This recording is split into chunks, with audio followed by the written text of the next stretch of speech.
Right then, welcome to our talk for this afternoon, which is going to be on PMO Leadership. So this was a paper that was developed by the House of PMO, the new professional body for people who work in and around PMOs. So quick introductions. Yeah, so hi, I'm... You've gone too far, I've got the buttons. Far. You've got the buttons. How did you do that? That's magic. Hi, I'm Lindsay, one of the co-founders of House of PMO.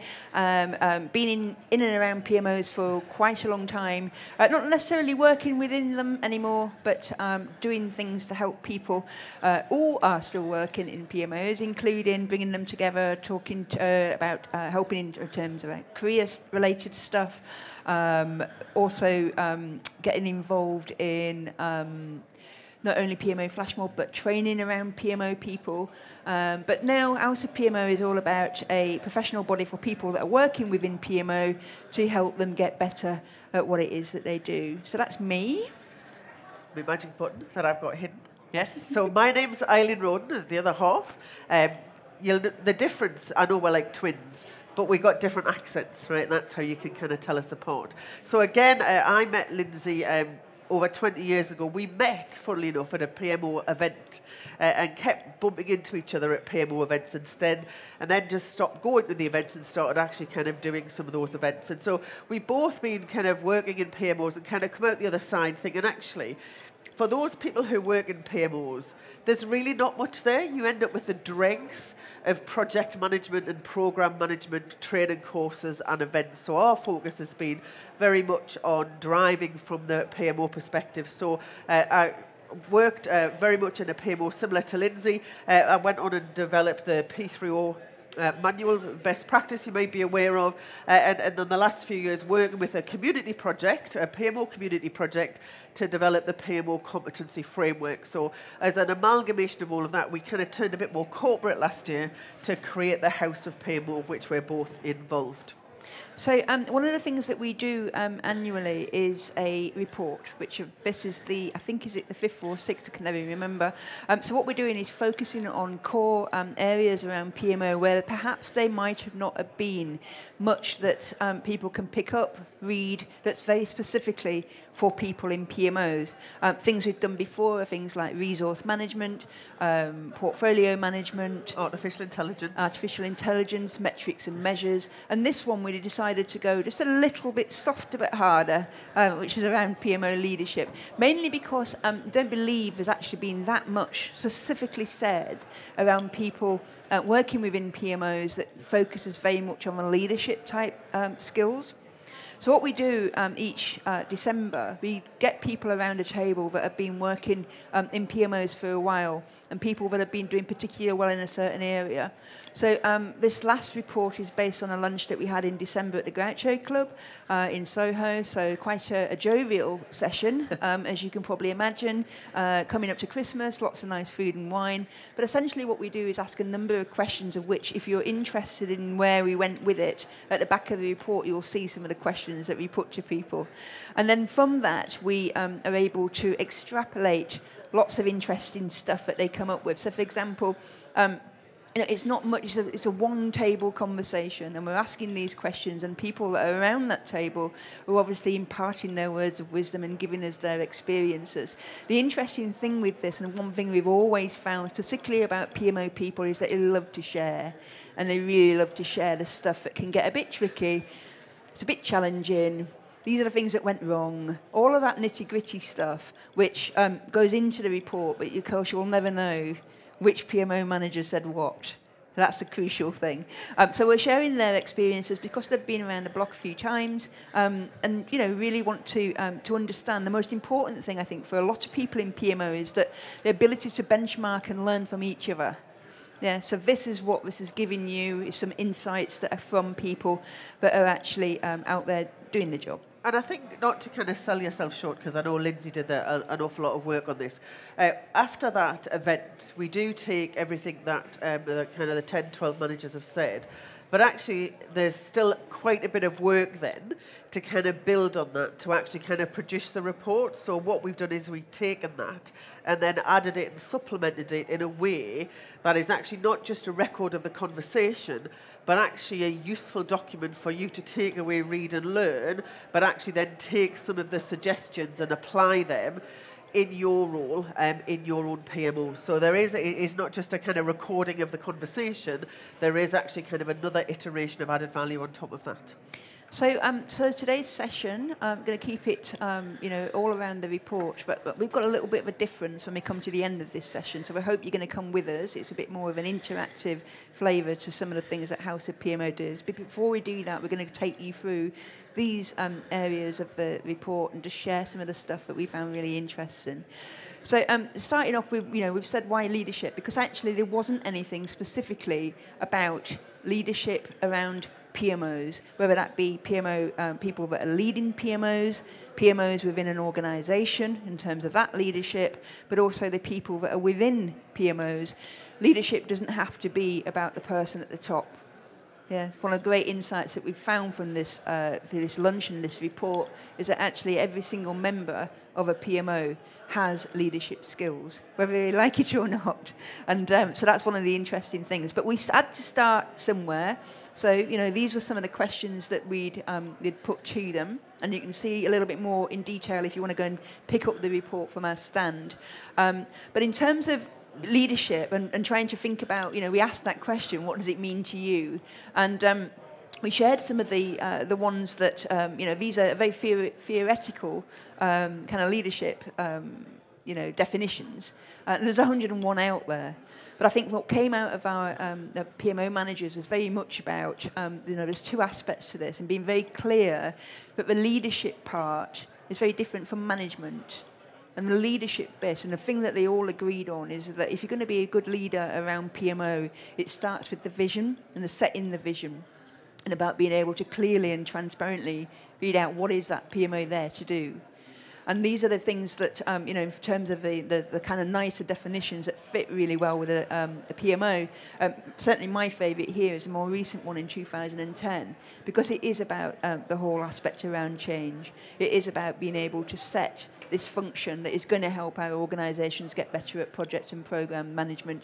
It is about, getting people to, establishing the direction. What's been interesting today over the course of the day, we've been asking people to put things on the wall about what makes a good leader, which makes a bad leader. Some of this stuff is coming out. Hopefully we're not just copying it out of the book, but it is very much about the, initially to our PMO managers, it is thinking about, we've got a vision, this is where we want our PMO to be going, and in order for us to be able to do that, it's all about being able to take followers. And I do believe the saying that they said it's that you can't become a leader unless you've got followers. You can't kind of set yourself up and say, I'm a leader, and then you look behind and actually nobody's following you, because you're not really a leader. Yes, you're just going for a walk.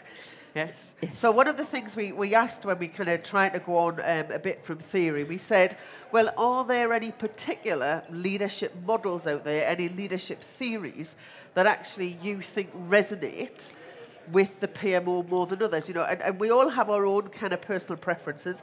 We all have our own individual characteristics and do our jobs quite differently, even though we might do the same thing. And there was a couple of theories that kind of came up, neither of which really kind of were a surprise when we looked at it. The first one was servant leadership. So servant leadership is built on a model that says we are there to serve the people who we essentially manage, which seems a very kind of a strange thing to do, but we're essentially there. Our job is to make sure that other people can be the best they can be, and actually we make it as easy as possible for them to actually do their job. And there are some specific characteristics around humility and integrity, accountability, etc., that align with the servant leadership model.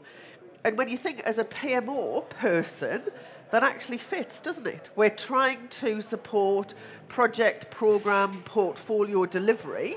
Yes, and even though we might be kind of seen as leaders, our job is there to make it as easy as possible to do the right thing, by providing the right information. So absolutely kind of fits in terms of that alignment to kind of servant leadership and working in the PMO.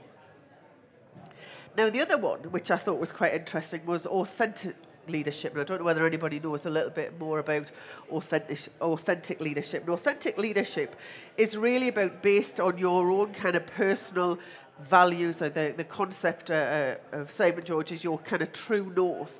And this is about being able, despite everything that's happening in around, being absolutely sure about who you are and what you're there to do, and actually doing it and not selling yourself out to the organisation. And again, from a PMO perspective, that makes perfect sense, because often where there is a voice in the wilderness saying, do you not think we should have a look at the risks for this project? Has anybody thought about, well, actually working out whether the project's worth doing and we've got a true business case and some benefits? And it sometimes feels as though that we're really passionate about doing project management right, and the world is conspiring against us by desperately doing just to get things done.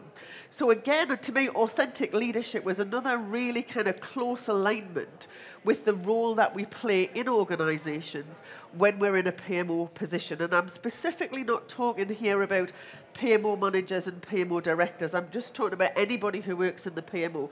So as a PMO analyst and a PMO administrator, you can still demonstrate authentic leadership. You can still know exactly what needs to be done and how to do that correctly, and lead by example in terms of how that was done. But we did have we were conscious around the people around the table, specifically, and it is an invite-only lunchtime, because we want to make sure we've got the experts there. And we did ask them and said, do you actually feel a leader? Yes, do you actually feel as though you're now in a position where you are a leader? And to be fair to them, they did say that actually they've been around the block a few times, and actually the positions that they'd managed to aspire to is that actually people saw them as leaders. Okay? Now, we recognise that's not a case for everybody, but it's an important message for people who are actually kind of seen as leaders. Along with that comes a lot of responsibilities. And we said, well, as a leader, what does that actually mean to you? What does that mean to your organisation in terms of what's expected, and how do you kind of live up to that? And it was really interesting, and again, it goes back to some of the things we've mentioned around in servant leadership about that humility.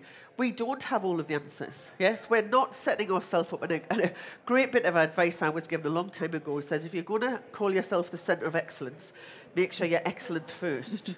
Yes, and it's a really interesting way of actually, we're not necessarily setting ourselves up to be the person who has all of the knowledge, but we're the person who's most keen to kind of help us get to the right place in a way that's appropriate for our organisations. Yes, and it is about actually kind of setting the tone and the volume and the noise and the right terminology, and about culture, and actually we can drive a successful project delivery culture from our position of PMO. And I really like the next point, is that actually we're past being seen to be interfering, because we're actually making interventions. And there's a big difference between interference, which is kind of something people try and get rid of and out of the way, and actually making a conscious intervention on behalf of the organisation, or on behalf of the sponsor, or on behalf of the project manager, to try and deal with and overcome an issue that has arisen and needs to be dealt with. And it was funny, I was having a really good, interesting talk about my pet subject, about professional judgment, about actually we understand the theory, but we also, and we sell, we're very keen to say that as a PMO person, being pragmatic is going to get you further than being actually religious about the theory. Yes, because organisations want you to work out and help them to do something that's going to work for their organisation. But what we should be doing that is cognizant of what the theory actually is, and actually being helped them and moving those through. So just there's some really interesting elements. I'm not going to go through all of the bullet points, but just some really interesting points in terms of doing that kind of leadership role. We're still in a position where we're potentially fallible. We're still in a position where we're going to say, actually, let me get back to you on that. We're still not know-it-all. Interesting, I did a blog a while ago where I said there is a difference between being an expert and being a know-it-all. Yes. Avoid know-it-alls. Yes. Experts are quite useful because they've been around the houses, but will recognise when they're outside of their remit. I think the other thing in terms of, if you look at some of the bullet points on there, an important thing to recognise is it's not just skills. It doesn't say, I need to be the best person in project and programme management. I don't need to be the person in the organisation who knows the most about risk. A lot of what actually makes people really successful is the behaviours, and not what they do, but how they do it. And that's something that we kind of really picked on in the competence framework, about making sure we had that covered off. So this is going back to the quote that Lindsay referred to, is about actually being a leader is about having followers. And it's a case of thinking very carefully about how can we get people to kind of follow in doing projects and programs and portfolios the right way for the organisation. Yes, and as Lindsay mentioned, is that actually the real leaders of PMO and organisation are about setting that vision and then helping people kind of achieve what is excellence for their organisation in terms of project and programme delivery. So we're not doing it because the textbook says this is what PMOs do. We're not doing it because the service catalogue says we need to offer these services. The only reason we do what we do is because our vision is that the organisation delivers their strategy and their projects and programs as is required. So this got on to kind of an interesting and kind of a wider view of leadership. And it was really interesting in terms of, we've talked about you being a leader, and everybody says, yes, PMO have a role to play in leader. But a leader of what? Yes, all of these people who are kind of, we're getting to follow us, what are they actually kind of leaders in? And the really, really good thing is that actually now there are a number of PMO positions who are actually part of the senior leadership team of the organisation. So actually the role of the PMO director is far more common than it ever used to be. People recognise that actually having somebody in the organisation who actually kind of is there to support the delivery of projects and lead the way in doing that is an important kind of value-added role in their organisation. It does add some kind of interesting kind of balance that we need to find from that position, because we still need to be able to kind of challenge and do that objective assurance when it comes to project and program management. So we're quite clear that we will be the critical friend. So and that's about behaviours, about saying actually we know what we want to achieve, but actually as we go through that journey, we're not just kind of going to do that kind of blindly and say everything's okay. And I think we've said it, a previous PMO flash mob, as a PMO person, when the senior executive says, does my bum look big in this, as the PMO manager or the PMO person, you say, yes, it bloody does. Yes. Now, it's their choice if they want to continue on down that path, but we will continue to be honest and be able to challenge the decisions that are made around the project or program, or even at the kind of portfolio level. So, again, looking at kind of this concept of the PMO as leader, and actually we identified that the PMO is a leader in a number of different areas. At an enterprise level PMO, this is where we're actually leading the organisation in how to do project and programme management. Yes, so we're actually kind of starting to say, well, actually, this new agile stuff, not that it's new anymore, but this agile stuff, perhaps we need to consider using that as our methodology. Perhaps we need to start thinking about automation and incorporation of artificial intelligence. So actually really kind of leading the organisation and saying, well, actually we can do things differently, yes, and we can kind of create the vision for that in their organisation. We also recognise that actually in terms of we use our leadership skills in running both our PMO and actually the PMO team in how they actually deliver their services and how they behave in the organisation. So the project teams and our PMO teams will be looking to us to say, well, actually, how should we be delivering those services and how should we work? So we've got them at enterprise level, at the kind of the PMO leadership level, but also kind of at the individual level within the PMO.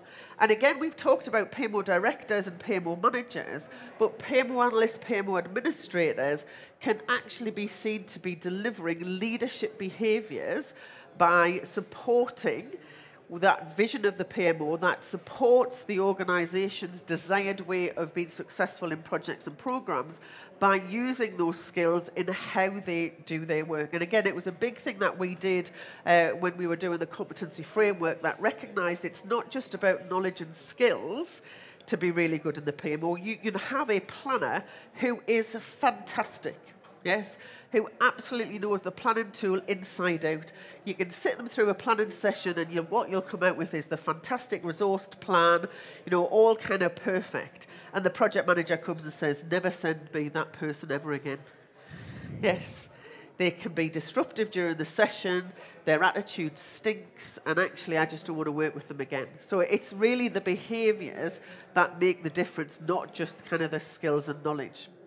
And so we then got on to, well, actually looking at the kind of these different levels of skills, how do we actually develop the skills in our staff, in management and PMO directors? I think it's one of those crucial things that when you're doing a session like this, it's nice to talk about theory and frameworks and all that kind of thing, but actually it's all about the realities of what it is that people really do. And the thing with the PMO managers and leaders in that room, I think we'd all acknowledge that when it comes to development, there's this issue of cost and time. And if we were really honest about it, it's the time that you have to invest in this kind of thing. So we wanted to know about, okay, so what's the practicalities?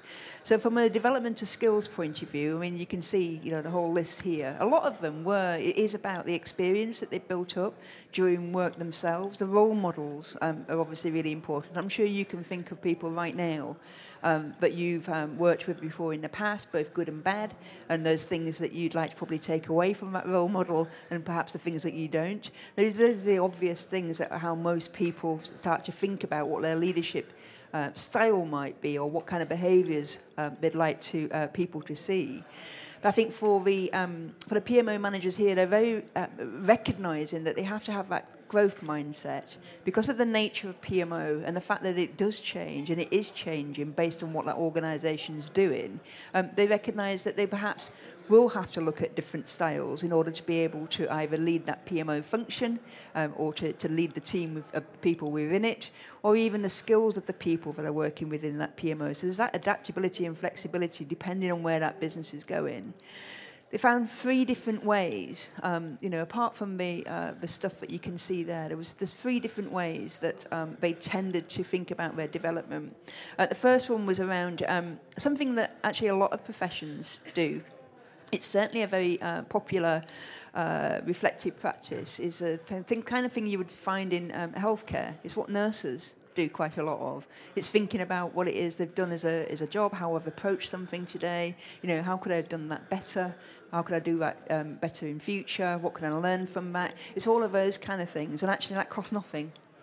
It's not one of those things that actually you do have to spend a lot of money on, but it does take time. So there was that aspect of it. I'm just going to put in here, because this is my favourite subject. Does anybody do journaling? Excellent. Adds value? And it's one of those things where actually it's a great way of recognising your own learning and recognising your own development. Because rather than just kind of do so, and we often kind of sit at the end of the day over a cup of brown stuff, whether that be tea, coffee or something different, kind of thinking about, oh, today was really rubbish. Or actually, I had a really good day today. And it's really interesting, whether it be positive or negative, just to kind of take the time to think, well, actually, why was it a good day? What did I do today? What did I do differently today that made today a good day? What connection did I make with which key stakeholder? How can I adopt that same approach with another stakeholder, perhaps, and get a good result and have another good day?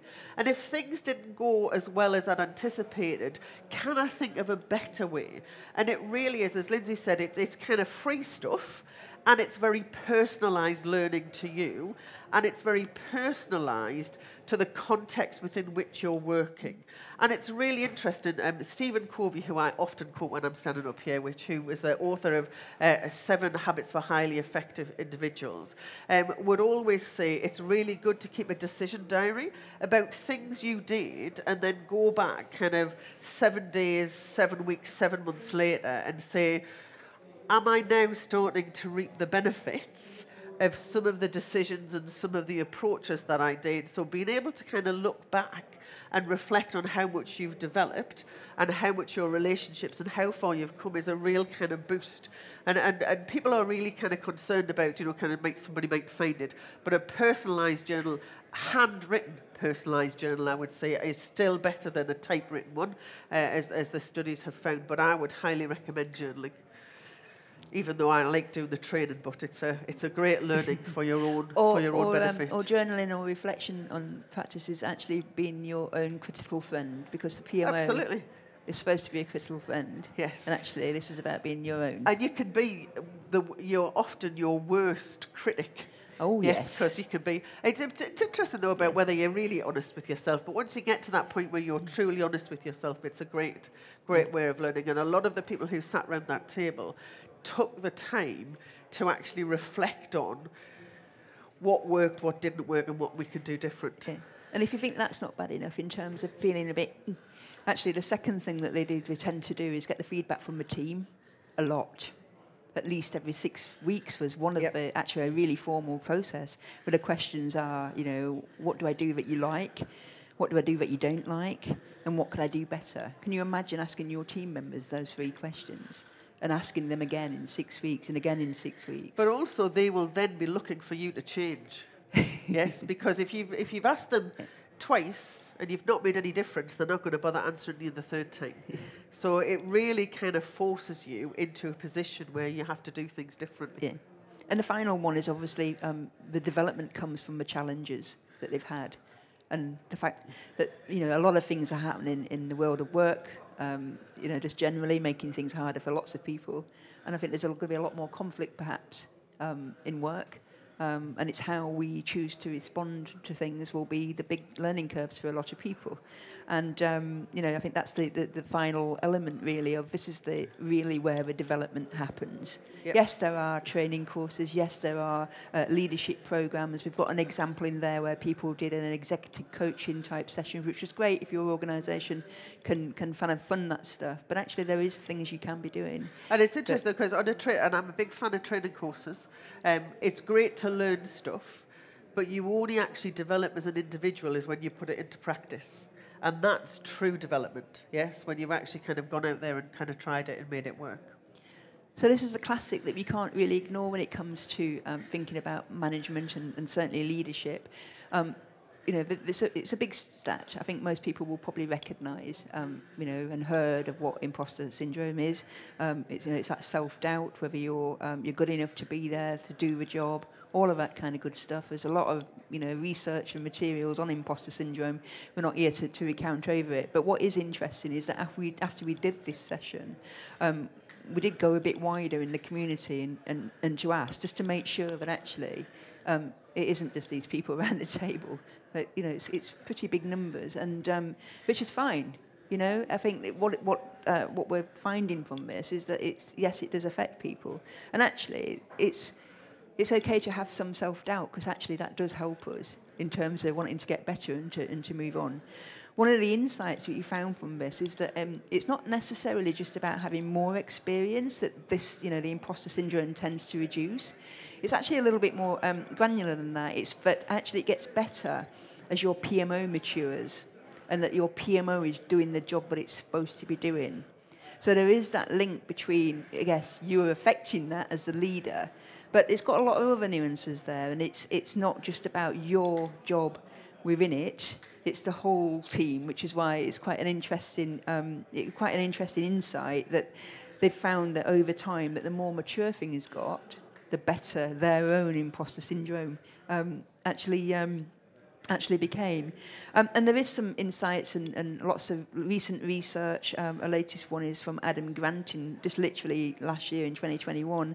And they've got things in there that, again, kind of hint towards being about education and about learning to become a better learner by, taking ideas from others, seeking out support from people, actually embracing self-doubt, because that is the thing that is going to help drive on. But I also like the things about actually you need to rethink some of this sometimes, but actually it's not good to be a perfectionist. That, we need, as a PMO, we need to celebrate more successes rather than beating ourselves up. All of those kind of things. But I think it's quite an interesting aspect, as the people were sitting around that table were doing really big jobs, and the fact that they admitted to imposter syndrome is quite an interesting one. Absolutely. And it's really interesting. Some of the people who you might least expect actually suffer from imposter syndrome in the organisation and in the PMO. So when we had looked at leadership, obviously for many people who are not aware of House of PMO and what it is we do, we're a membership organisation for PMO people. One of the documents, books, things that really got us going over the last 18 months is the PMO competency framework. And for people that are not aware of that, there is actually a copy you can go and have a look at here, and also on the stand. But this is about, for the first time, being able to really look at different levels of PMO roles, the different competencies, skills, knowledge and behaviour that goes into working within PMOs and at those different roles within those different contexts. So it kind of led to, in terms of leadership, where does that fit in terms of competencies and knowledge and skills and behaviours? So this is the bit where we were like, okay, so typically we were talking around that table about leadership type activities for the PMO, and this being the first one about developing and setting the vision. This was about being able to show and demonstrate what actually goes into, if you're going to be doing that kind of role. This is not just about a nebulous thing called leadership skills. There are actually at least three different components here where we talk about knowledge, skills and behaviours, and we're not even really going into competencies, because there's many competencies of which leadership will form a component. But what you're seeing is just to give you some insights into where the competency framework has been focusing, in terms of where you're getting a combination of all three of those kind of things. We normally look at this and you'd think leadership, it's about behaviours, it's what you can see. But a lot of it is in terms of having that kind of that knowledge and skills as well to be able to kind of execute that and be recognised in the organisation of having those knowledge and skills. Again, builds up some credibility in terms of the vision. I think the other thing which we also kind of picked up on is that actually is looking after the team, whether that be the kind of the PMO team or kind of the wider, and actually building a high performing team. So that can be the kind of within the wider P3M element. And then you've got to look at each individual within your team and be seen to be their leader, so they do what's required, and again in the way that are required. And what we've done is we've just kind of taken some examples there of the combinations of knowledge, skills and behaviours that contribute to some of those leadership the things that we have to do where we have to demonstrate leadership in our organisation. So there's some useful things. So what we didn't want to do is just read all the reports. So I think people have handed out the reports. We've got some kind of spare ones on the stand if you haven't got one. But it's interesting then, because what it does, it allows you to say, well, actually, if this is expected of me in my role, what are the component elements that I need to work on in terms of getting better at leadership? And it isn't just going about reading some kind of leadership practice or leadership textbook. It's about actually kind of thinking about what that means in your particular context. And what you're also seeing here, just to give it in terms of the House of PMO and what it is we do, if you're looking at each one of these things around the knowledge, skills and the examples, the idea of what we do is bring people together through events and through learning and more informal learning. So, for example, if we're wanting to look a little bit more about development of people, we do these through like little career hour sessions where we might take a little component of this. So it might be stuff like, for where it's talking about facilitation, for example, we'll do like an hour facilitations type session where we're getting people together. Let's look at the ways that you could facilitate better. All of these individual things are what help drive where the House of PMO spends its time and the kind of events and topics and subjects that it chooses. So it's all tying back to something which makes sense, which is the competency framework that took 3 bloody years to write. Because because it is so vast, because it's doing it across different roles, it's doing it through different contexts and different levels of proficiency. So it's all there, but the trick is now to make PMO more professional, and the people who work within it is like, okay, so where are the supporting help that's needed? Because people won't go on formal training courses to do each one of these components. It's going to come through that kind of informal learning and meeting each other and listening to other people's experiences, which comes back to the whole role models and all that kind of stuff. So let me just, this talk has got another 5 minutes. I'm sure we're going to get the hands up. We're going to just do some reflections on the report that we particularly enjoyed as individuals. But as Lindsay said, as part of our kind of events, particularly something called PMO flash mobs, which are as fun as they sound, yes, one of the things that we do is we take something like this and then we share it with the community, which is we've kind of given you a quick insight into it.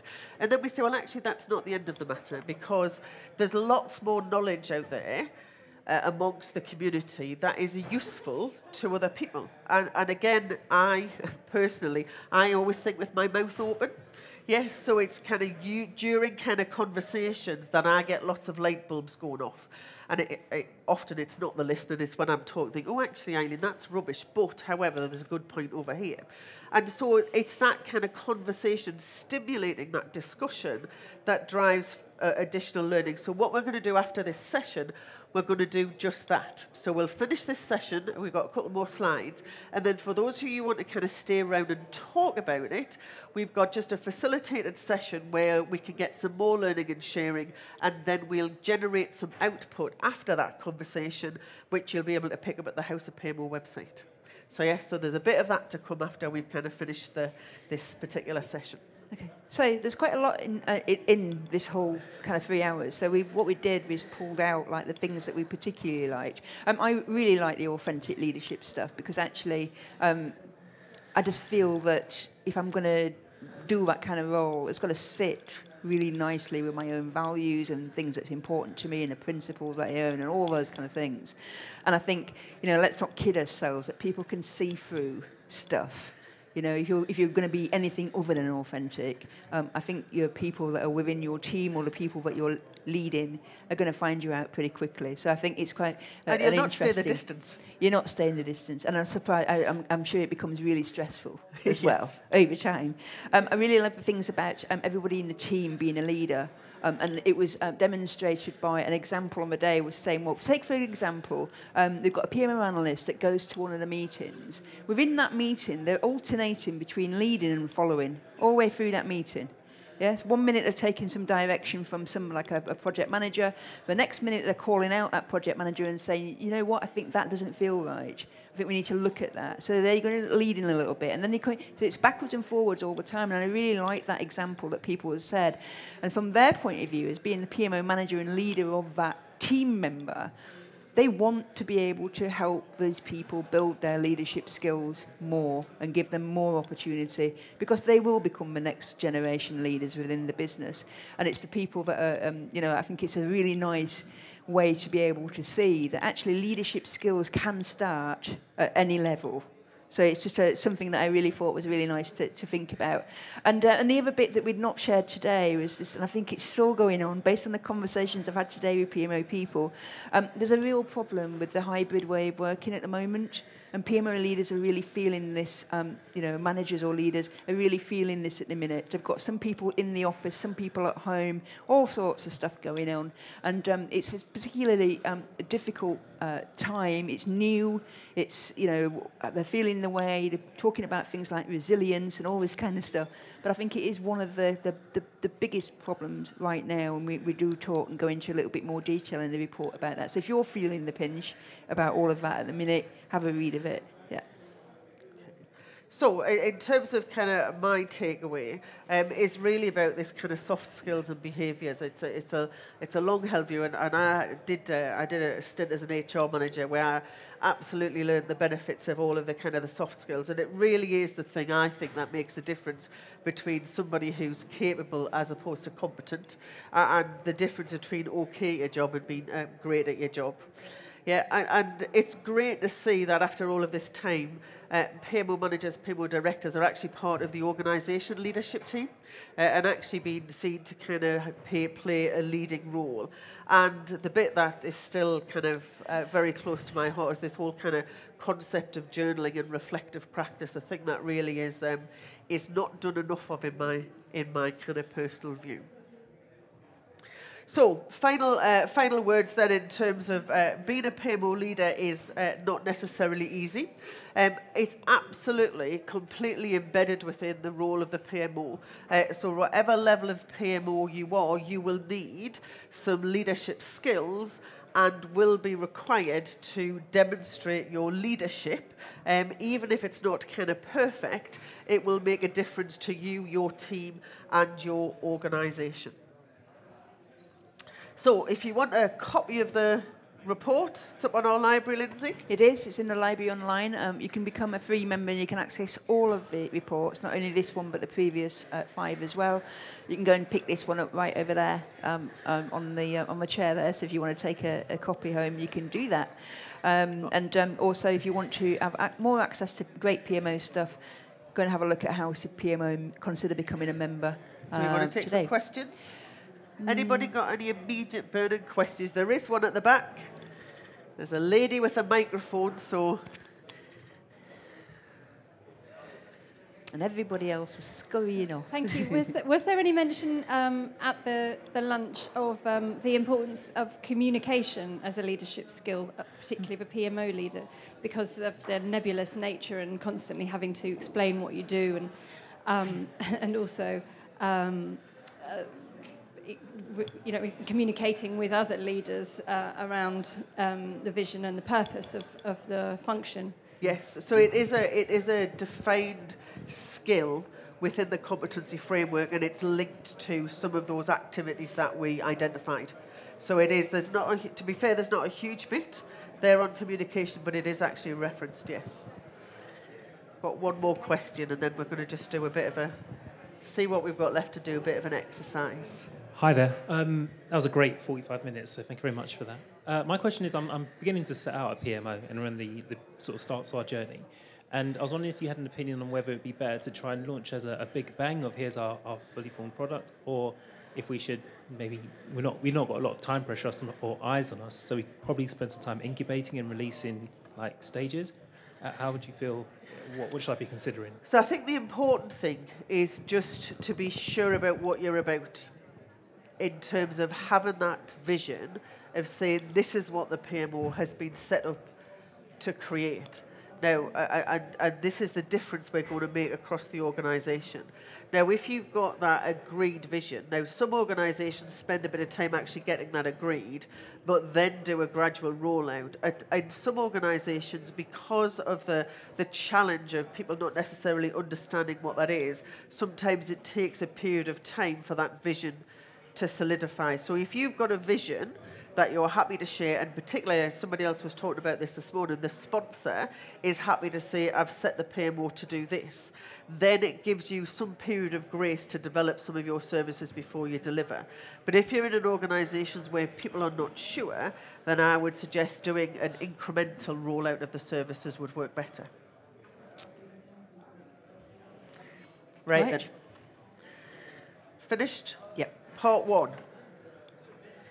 So I don't know whether I'm going to keep my microphones on for the next pitch. Yeah. Let's explain. Right then. So, what do we do at Flash Mobs, Lindsay? At Flash Mobs, it is all about bringing people together to give them time to interact with each other. This is the bit when everybody runs away can I have some because flip it charts, means please? you're going to speak to each Flip other, charts. which is absolutely fine. If it's not for you right now, that's super. But it's hopefully some of you will hang around. So we've been doing a session around leadership.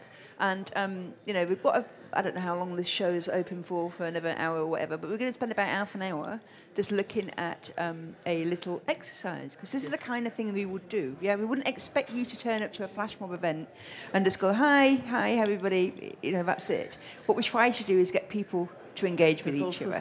So we often have like little exercises, little interactive things that we can get people to chat easier, you know. So we've got a little one to try out on you, see if you like the idea, the concept where you know, you get to know each other and swap some ideas and some insights. Yeah. Right then. So this is how it's going to work. So for those of you who are quite shy and perhaps just want to take your own notes, I've produced as we do. Here's one I prepared earlier. It's a blank sheet of paper, which is where we often go to flash mobs. A blank sheet of paper for you to kind of fill out on your own. So that's, we'll make sure everybody has one of those. But what we're going to try and do is we're going to kind of put these at the end of tables. I don't need to show them, but they're all kind of pre-written up.